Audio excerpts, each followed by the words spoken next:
In 2023, the world witnessed a breakthrough in the pursuit of justice as 9 long-standing cold cases were finally solved. These mysteries, spanning decades, had left families and authorities searching for answers, and their resolution brought closure and relief to those affected. Through advances in forensic technology, dedicated investigators, and the relentless pursuit of truth, these cases serve as a testament to the enduring commitment to uncover the truth and bring perpetrators to justice, even when the trail had grown cold. The stories of these solved cold cases shed light on the power of persistence and the potential for justice to prevail, even after many years have passed. Hi, and welcome back to our channel. If you are new here, please consider subscribing, as it helps us motivate to create more intriguing content for you. Before we move forward, as a token of our appreciation for your support, we're giving away free ebooks. Check out the video description below for a treasure of knowledge waiting just for you.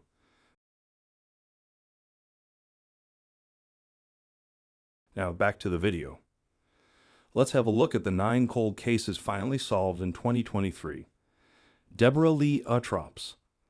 In a case that happened almost 35 years after his ex-wife was found dead in the trunk of a car, a 68-year-old man from Oregon has been officially charged with her murder. Police arrested Robert Elmer Atrops at his home in Newburgh, February, and charged him with second-degree murder in the death of Deborah Lee Atrops. In November 1988, Deborah's husband, Robert Elmer Atrops, said she was missing. They had separated 5 months before, but were still legally married and living together with their 8-month-old daughter in a Salem apartment. Deborah was getting her hair cut in Tigard on November 29, 1988, while Robert went to Newburgh to pick up their kid from a babysitter. A source said Deborah should have been home before 8 p.m., but she never did. Authorities say Robert then called a few family and friends to see if they knew where Deborah was before calling the Tigard Police Department. On November 30, 1988, he told police that he still had not heard from his wife. She then put Deborah's car into files that police use to find people who have gone missing. Police found Deborah's black Honda Accord in Beaverton on December 1, 1988. Based on the location of Mrs. Atrops' body, police said they found it in the trunk of the car after she had died. People who saw the car said it was there early on November 30, 1988.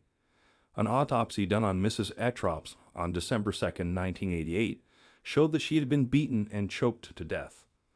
Even though police worked on the case for more than 30 years, it finally went cold. Following a grant from the U.S. Department of Justice, the Washington County District Attorney's Office Cold Case Multidisciplinary Unit restarted the case in 2021. The Washington County Sheriff's Office and the cold case team worked together to start it in 2020. Investigators re-interviewed numerous witnesses and re-examined physical evidence over the following year. On February 28th, they formally charged Robert Atrops with second-degree murder based on the findings of the grand jurors. On March 2nd, a search request was carried out at Atrops' home in Newburgh. He was then taken to the Washington County Jail without any problems. Viollet Filkin. A woman over the age of 80 was found dead in her East Greenbush apartment 28 years ago. Many people knew Williana Filkin by the name Viollet Filkin. On August 19, 1994, her brother Sterling and niece Carol found her dead in her East Greenbush apartment. The police think Filkin was killed during a theft 2 days before. According to the autopsy, the cause of Filkin's death was multiple blows to the back of her head. It was 3 years after Filkin's body was discovered that his belongings were discovered behind a graveyard on State Route 203 in the village of Nassau. The woman lived alone, but she had many friends who were fond of her.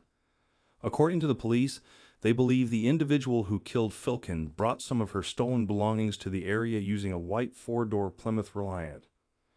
In 2019, cops got a tip that led them to Rosendale, New York. A recent tip and a fingerprint match pointed to Jeremiah Gatt as a possible suspect in the death of Viollet Filkin. Gatt was interviewed by police in East Greenbush, which is south of Albany. He was in the Air Force in Florida and also drove a bus for seniors. Police said they never thought Gatt was a person of interest in the killing. East Greenbush police officer Sergeant Michael Guadino stated that Gat's ex-girlfriend told the police that he started crying when he informed her that he had raped and hit a woman after the fact. On October 1st, 2019, Godinho and a detective from the New York State Police tried to talk to Gat about the killing. Gat got angry and defensive. Gat declined to speak with the police unless a lawyer was present. The next morning, police found him dead in his Rosendale garage. Rosendale is about 70 miles south of East Greenbush, Georgia. According to the report, Gat killed himself. Subsequently, the investigators returned all the physical evidence from the initial case. This included a coffee table made of wood that had an unknown fingerprint on it. Not sure if anything would fit Gat. It took 3 years and a lot of work at the state crime lab to finally find out that the fingerprint belonged to Gat's left thumb. An anonymous tip from the previous year provided evidence of Gat's involvement. On October 1st, 2019, the same day the police came to question him about going to jail, Gat called a family member in a state of panic. During the call, he disclosed that he had once intended to rob a bank and steal a car to fund his college education when he was younger.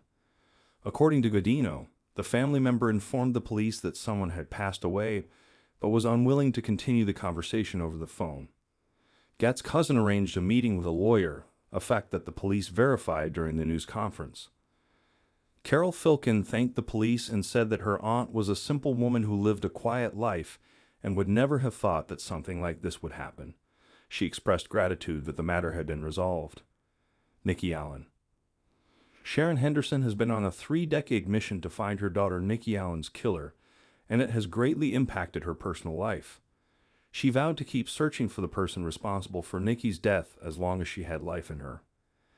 David Boyd, the boyfriend of Nikki's babysitter and a neighbor, was the last person seen with her before she disappeared on the evening of October 7th. Nikki's severely injured body was discovered covered in blood in the basement of the old Exchange building the next day. Boyd brutally assaulted her, leaving her with 37 stab wounds, and then tried to hide her body. George Herron was initially a suspect, but his confession was inadmissible in court due to harsh interrogation methods. Henderson mentioned how this tragedy has taken over her life, causing estrangement from her family and leading to years of heavy drinking and psychiatric care. The GT8 owned blocks of 1930s maisonettes in Sunderland's East End were where both Nikki's family and her killer resided. Henderson meticulously eliminated potential suspects, ultimately focusing on David Boyd, who used various aliases. Boyd was questioned by the police but wasn't considered a suspect until 2017 when a DNA match was found on Nikki's clothing. Mrs. Justice Lambert stated that, according to current rules, Boyd would receive a minimum of 37 years in prison. However, she had to adhere to the 1992 sentencing guidelines, which led to a shorter term, although it still exceeded 20 years. Sharon Henderson expressed her devastation at the sentence, which she deemed a disgrace. She believed that Boyd should have been imprisoned for life without the possibility of parole. Nikki's father, David Allan, shared how his life changed when his daughter was killed at the age of 28. He expressed his anger and hatred towards the killer, stating that he could never forgive him. Boyd was familiar with the old Exchange building and harbored disturbing sexual fantasies involving young girls. He had a troubling criminal record, including 22 convictions, many of which were related to sexual offenses. In 1986, he exposed himself to a woman, and he admitted to having this compulsion since he was 16. During the defense's mitigation, Jason Pitter pointed out Boyd's history of mental illness, learning difficulties, and a significantly low IQ. However, the judge dismissed these factors as irrelevant, emphasizing that Boyd used cunning to lure Nikki away from her home and create a false alibi. She clarified that Boyd's release from prison was not guaranteed, as it would be determined by the parole board. Vicky Johnson. Vicky Johnson, a mother of 3, was found dead at a horrific scene in the playground area of Sabato Park on January 3, 1991. Seaside is located just east of Monterey, around 115 miles south of San Francisco. There were no leads on a suspect as there were no witnesses to the crime. The case went unsolved for more than 32 years until the State Department of Justice Crime Laboratory found a DNA match underneath Johnson's fingernails, matching a man named Frank Louis McClure. Vicky Johnson fought off her attacker, and his DNA was found under her nails. However, it's now too late to charge the suspect. McClure died at the age of 77 in 2021. Miss Johnson suffered a violent death. She had been strangled, suffocated, and set on fire. Miss Johnson's death shocked the Seaside community due to the details of the brutality. In those days, there was a lot of gang violence, but this one shocked everyone. Seaside Police Chief Nick Borges told Fox News that Vicky Johnson had no ties to gangs and was killed in a manner he found shocking. He attributed her murder to the crack epidemic that afflicted the area at the time. He noted that drug dealers from Seaside were prevalent until the early 2000s. Chief Borges stressed the importance of valuing every life and seeking justice for murder victims. The Cold Case Task Force, led by the Monterey County District Attorney's Office, reopened the case and submitted evidence for DNA testing. The testing process took 2 years due to backlogs and staffing constraints. Chief Borges expressed frustration with the slow progress of cold cases and called for a national standard for reviewing unsolved killings. Investigators eventually identified Frank Lewis McClure as the suspect, with DNA evidence found under Vicky Johnson's toenails indicating a vigorous physical struggle. McClure had a history of legal troubles, including charges of assault with a deadly weapon and domestic violence. The relationship between Johnson and McClure remains unclear, and the motive for the crime is still a puzzle. Chief Borges hoped that someone who knew McClure might come forward to provide more information. The case began in 2006 when hikers discovered a badly decomposed body in South Street Vrain Canyon near Lyons, but her identity remained a mystery despite efforts to identify her through fingerprints.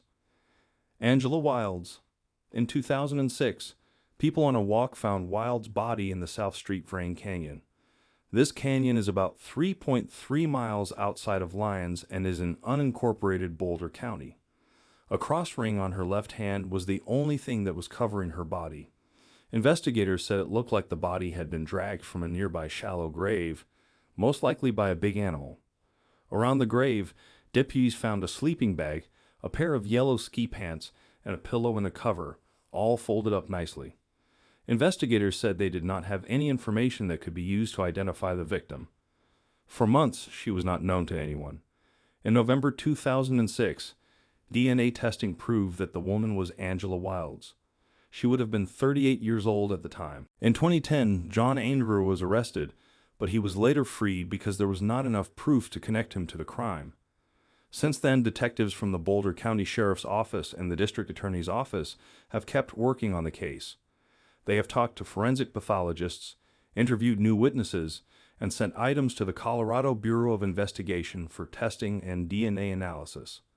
At Ainver's probable cause hearing, the chief doctor for the Boulder County Coroner's Office said that Wilds' autopsy did not show any signs of murder. Instead, the pathologist said she had an artery blockage, which means she could have died of a heart attack. During the meeting, Sethton, a public defender, emphasized the necessity of providing evidence to establish Ainver's involvement in the alleged crime. He pointed out that there was no proof linking Ainver to the crime scene, and there was a lack of information regarding how and where the victim died. Ultimately, Boulder County Judge Thomas Reed decided to refer the case to an appeals court, with the expectation that a doctor could determine the most likely cause of death in the absence of concrete evidence. The defense lawyer expressed approval of the judge's decision, stating that we believe this is the right choice in highlighting the critical issue of establishing whether it was a homicide, and if so, who may have committed it. There were years during which authorities worked to find out how Wilds died and who may have done it.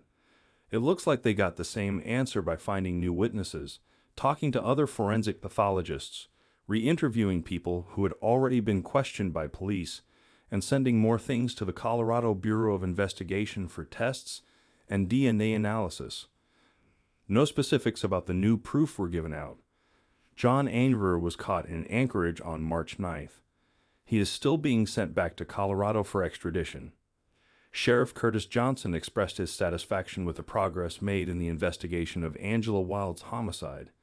He commended the dedication of the detectives who persevered in this cold case. Sheriff Johnson acknowledged the long wait that Angela's family has endured and assured them that their well-being is a top priority as the judicial process moves forward. Eve Wilkowitz. The death of Eve Wilkowitz on Long Island remained an unsolved cold case for over 40 years. However, the case has now been resolved, and the identity of the killer is known.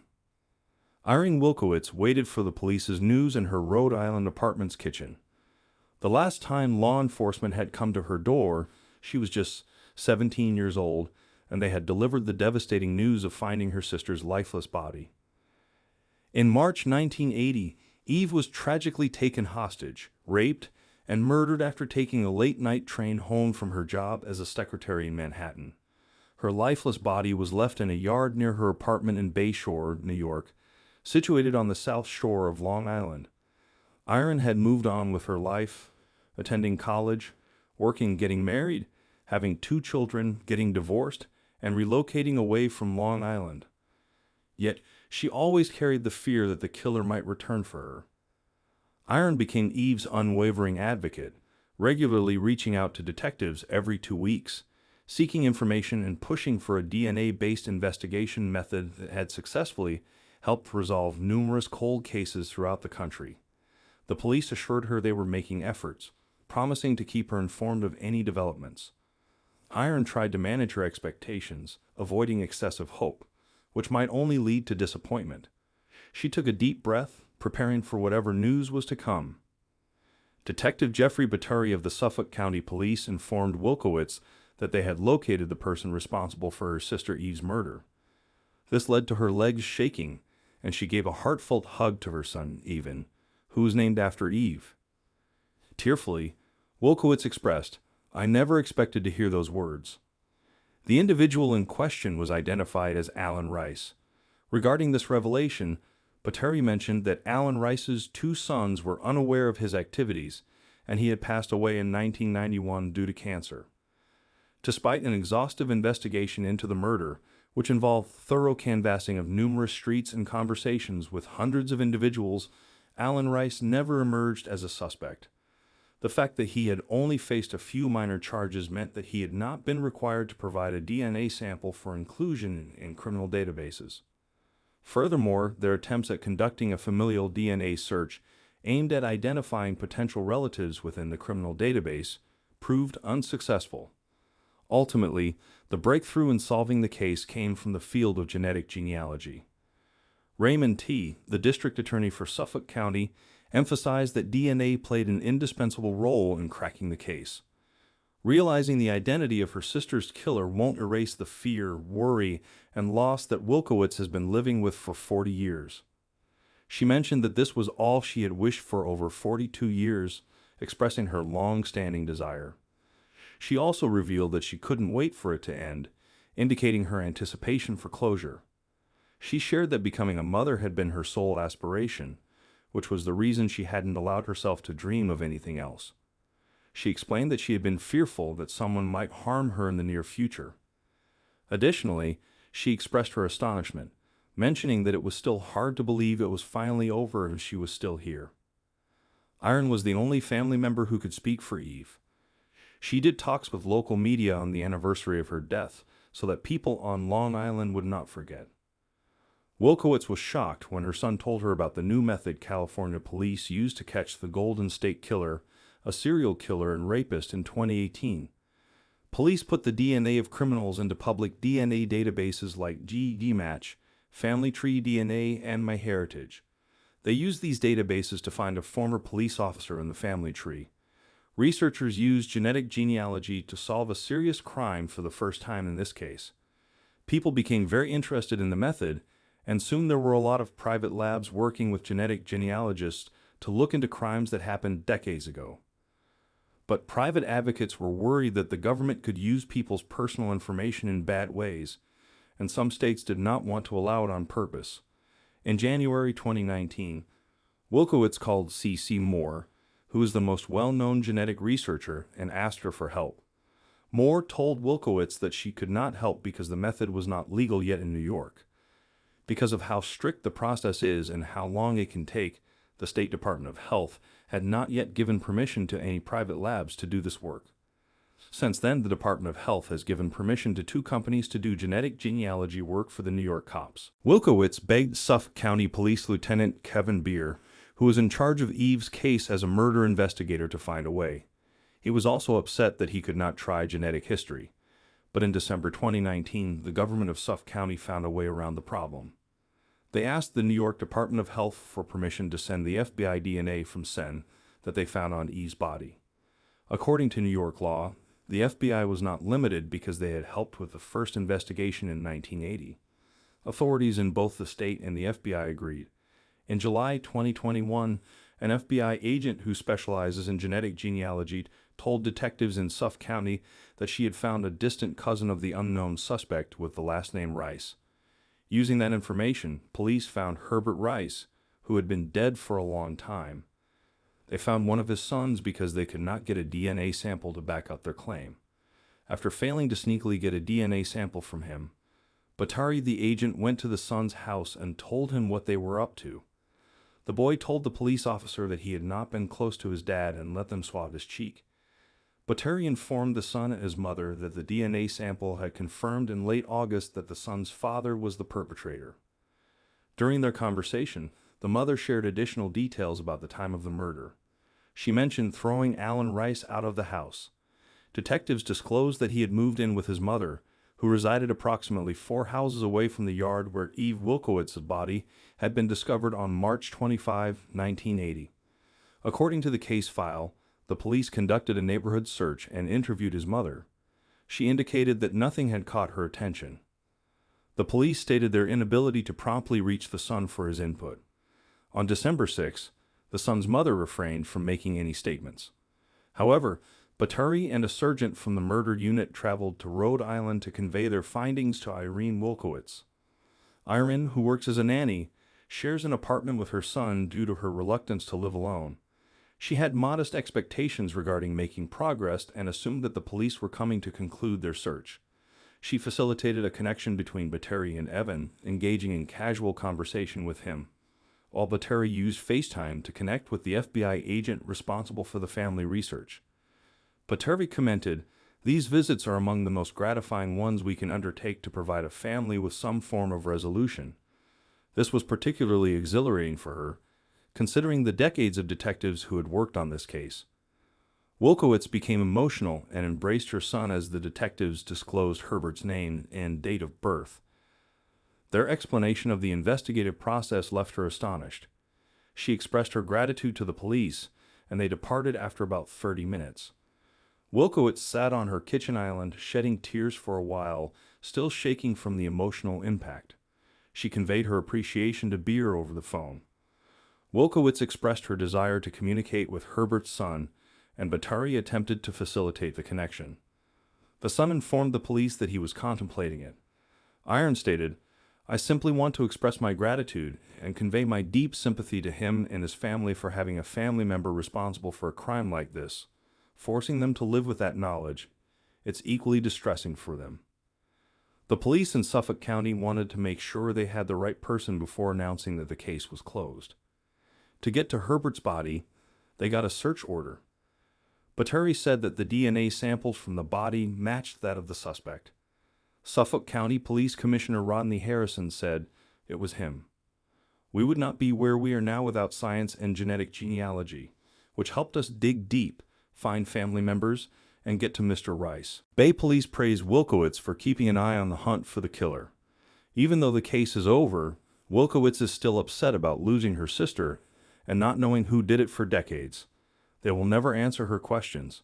Wilkowitz expressed her inability to ask him any questions and pondered, why did he do it?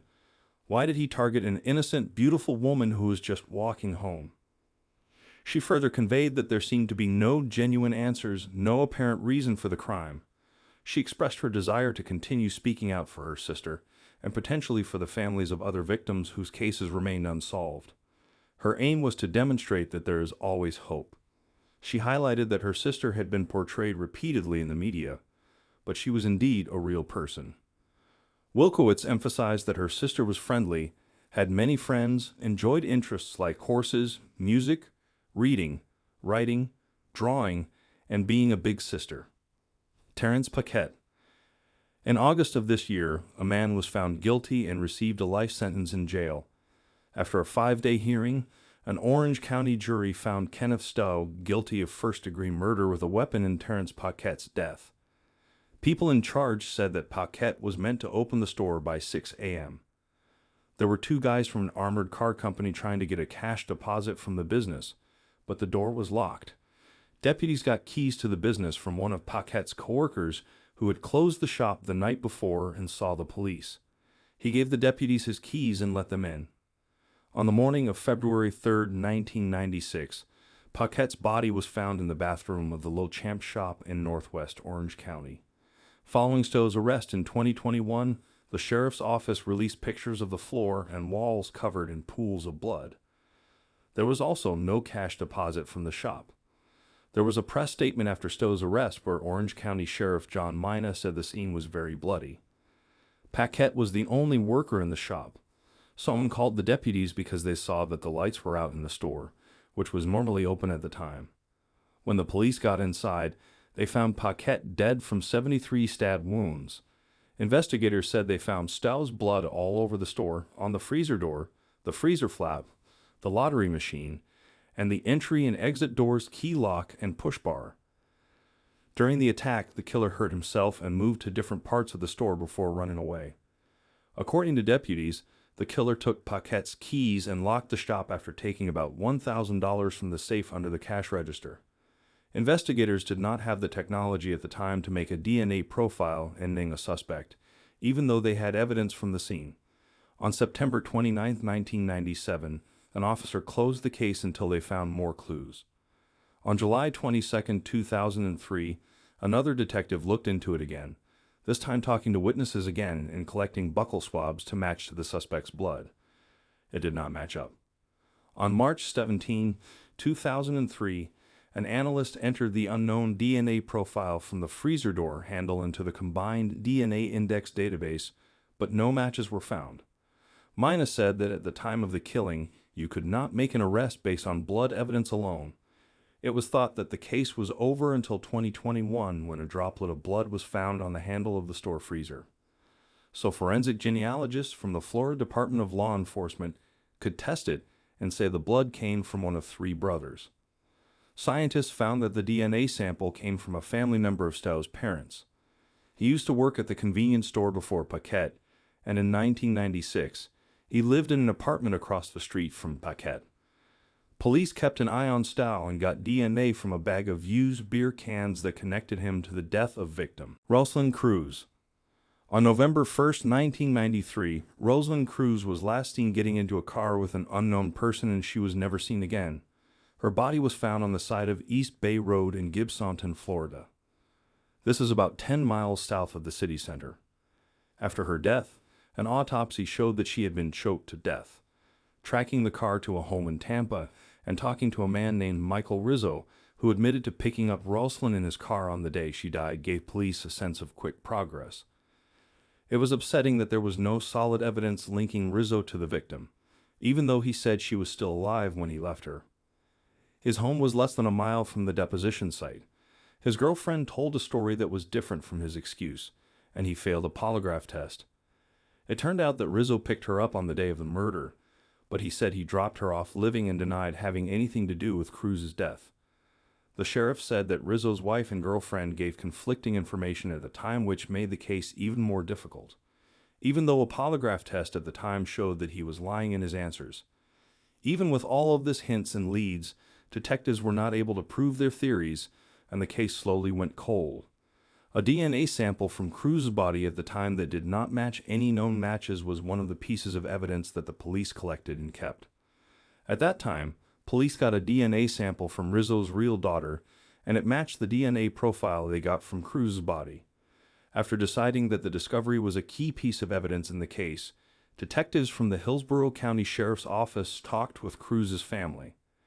The police confirmed that Rizzo died in Orange County on March 1, 2011, but he never admitted to the crime. Sheriff Chad Chronister stated that the investigation showcased the dedication of their cold case investigators to deliver justice to victims and their families, regardless of the time that had elapsed. He expressed their deepest condolences to Miss Cruz's family and expressed the hope that the resolution of this case would assist them in finding peace. Donna Sue Hyatt. After getting money for DNA tests, New Mexico police were able to solve a murder case that went back almost 40 years. People said they saw Donna Sue Hyatt leave a store in Carlsbad with a tall white man around 9:15 p.m. in July 1987. That was the last time anyone saw her alive. The daughter of Donna went back to the house they shared on Elm Street around 11:40 p.m. and saw a terrible scene. Donna was dead, having been sexually attacked, stabbed, and strangled. Investigators followed up on as many leads as they could, but they never found the strange man or figured out why Donna might have been with him that terrible night. The crime scene experts collected and preserved the evidence from the Elm Street home, but since forensic science was still in its early stages, they couldn't learn much from it. The case became less active over time. Carlsbad police say they have found a suspect in Donna's murder after working with a DNA lab. They said that DNA from the 1987 crime scene matched DNA from the body of a man named Michael Ruff Wigley that was dug up. In addition, Wigley was in Carlsbad at the time of the murder. Detectives Langra and Nice learned during the follow-up investigation that Michael Ruff Wigley was on the radar for 2 different sexual assaults in Central Texas in the early 1980s. In one of those cases in Texas, Wigley was charged and found guilty, so he was sent to jail. Investigators finally found out that Wigley died in a car accident in 1989 after he got out of prison. What are your thoughts about this case? Let us know in the comment section below. Thanks for watching.